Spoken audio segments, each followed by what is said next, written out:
The first time I heard my sister crying from inside the closet, I was 12 years old. I remember everything about that afternoon. The rain tapping against the windows. The smell of rice cooking downstairs. The television playing quietly in the living room. And the sound of my little sister, Lily, whispering my name through a wooden door. Evan. I froze at the top of the stairs.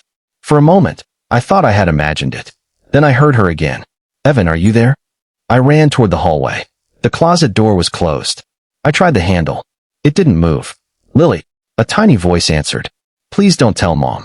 My stomach tightened. Why are you in there? I don't know. I crouched beside the door.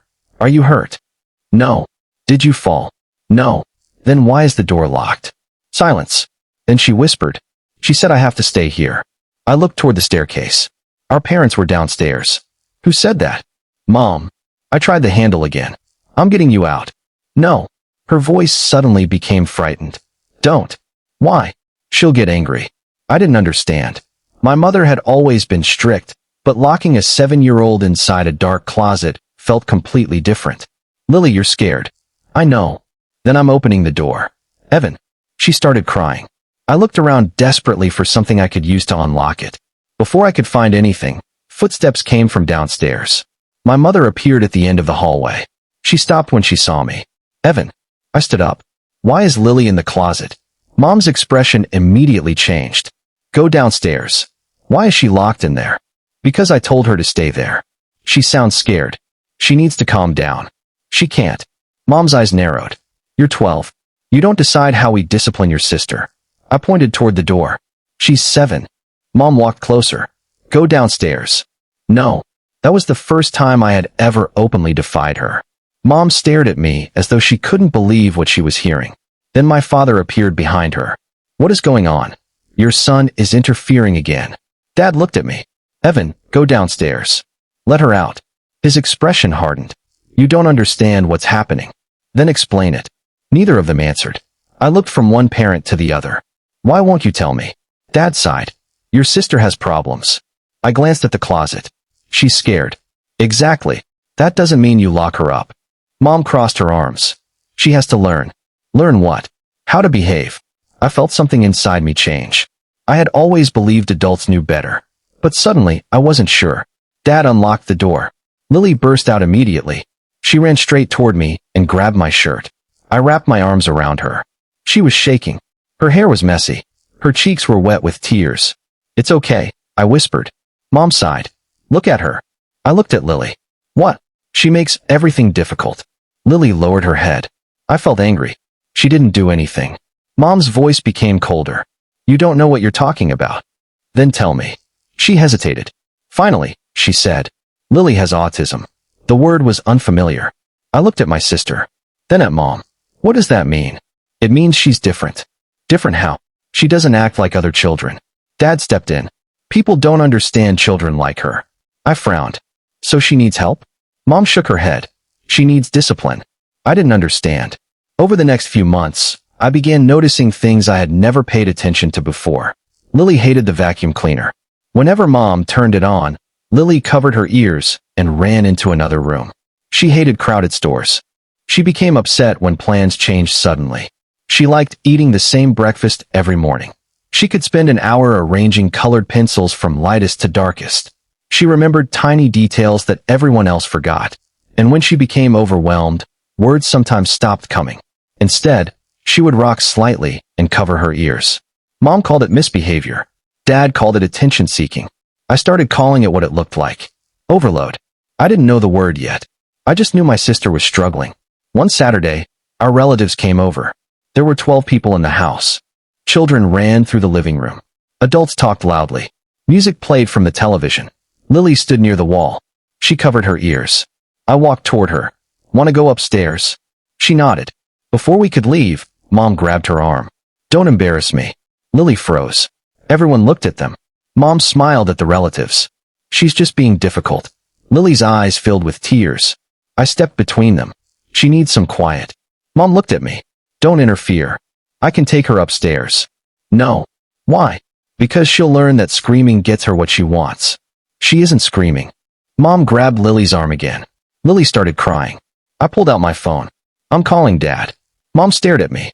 Your father is standing right there. I looked across the room. Dad was watching. He said nothing. That silence hurt. That night, I found Lily sitting on her bed.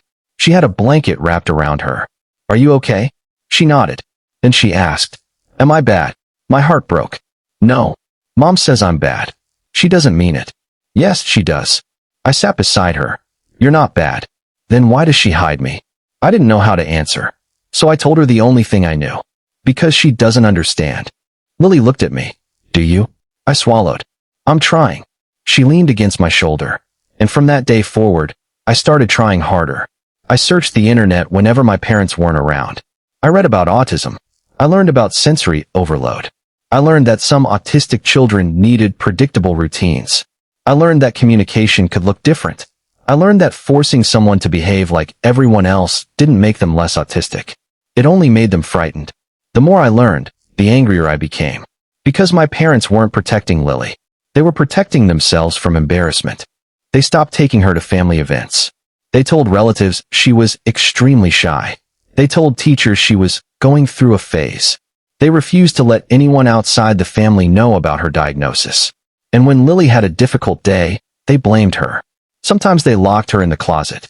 The closet became the place I feared most in our house. I began keeping the key. I hid it inside my school bag. Whenever Mom locked Lily inside, I waited until she walked away. Then I unlocked the door. Sometimes Lily would be sitting quietly. Sometimes she'd be crying. Sometimes she wouldn't speak at all. I would sit beside her until she felt safe. We developed our own little system. If she tapped twice on my hand, she wanted to leave somewhere. If she covered both ears, I knew the room was too loud. If she whispered, blue, she wanted her blue blanket. Nobody else understood. I did. One evening, she asked me, Will you always help me? I looked at her. Yes. Promise. I promise. She smiled. Then she handed me a drawing. It showed two stick figures holding hands. One was taller. One was smaller. Above them she had written, in uneven letters, me and Evan. I kept that drawing for years. It reminded me of something important. Lily didn't need to be hidden. She needed someone willing to see her. As I grew older, I became less afraid of my parents. By 17, I had stopped accepting every explanation they gave me. I had learned enough to know that something was deeply wrong. Then, one afternoon, a school counselor asked a question that changed everything. Does Lily receive any support at home? Mom answered immediately. She doesn't need special treatment. I looked at Lily. She was sitting beside me, twisting her fingers together. I knew she was nervous. The counselor looked at me. What do you think? I glanced at my parents. For years, they had told me to stay quiet. For years, I had obeyed. But I suddenly remembered Lily's question. Will you always help me? I took a breath. Yes, I said. Then I looked directly at the counselor. She needs help. My mother's face changed. Evan. I kept going. She gets locked in a closet when she has a meltdown. The room became completely silent. My father stood up. That's enough. But I wasn't 12 anymore. I wasn't afraid of their anger. I looked at Lily. She was staring at me.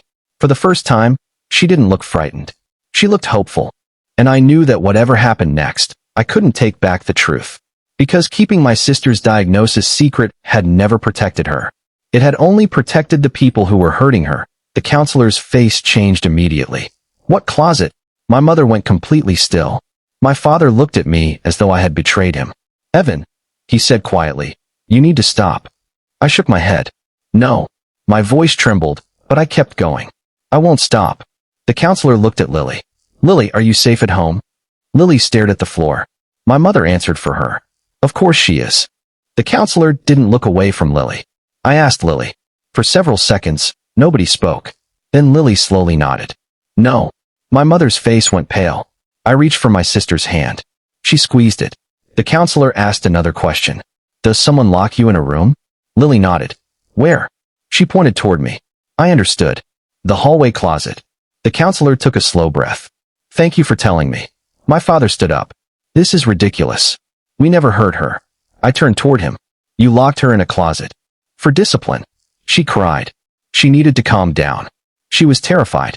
My father slammed his hand against the table. You're 17.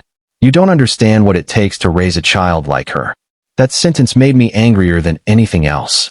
She isn't a problem to raise. He stared at me. She needs help. She needs discipline. No. I shook my head. She needs parents who aren't ashamed of her. My mother started crying. You don't understand what we've been through. I looked at her. Then tell me. She wiped her face. We were afraid. Of what? That people would judge her. I stared at her. So you locked her away? We wanted to protect her. You protected yourselves. She flinched. I knew it was cruel. But it was true.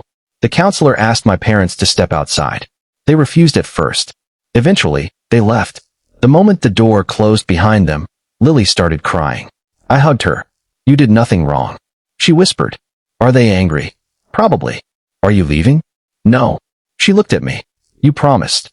I remember. The counselor sat nearby. She didn't rush us. After a few minutes, she said, Lily, you deserve to feel safe. Lily nodded. And you deserve people who understand you. Another nod. I looked at the counselor. What happens now? She explained that because Lily was a minor and had disclosed being locked in a closet as punishment, the school had to involve child protection professionals. My stomach tightened. Are they going to take her away? We don't know yet. I looked at Lily. She was holding my hand. I don't want her alone. You won't be responsible for protecting her by yourself anymore. Those words almost made me cry. For years, I had believed it was my job to save Lily. I had been 12 when it started. I had grown up too quickly. I had learned how to read my sister's emotions before I learned how to understand my own. I had hidden the key. I had lied to our parents. I had covered for Lily. I had stayed awake when she was scared. I had done everything I could. But I was still a teenager.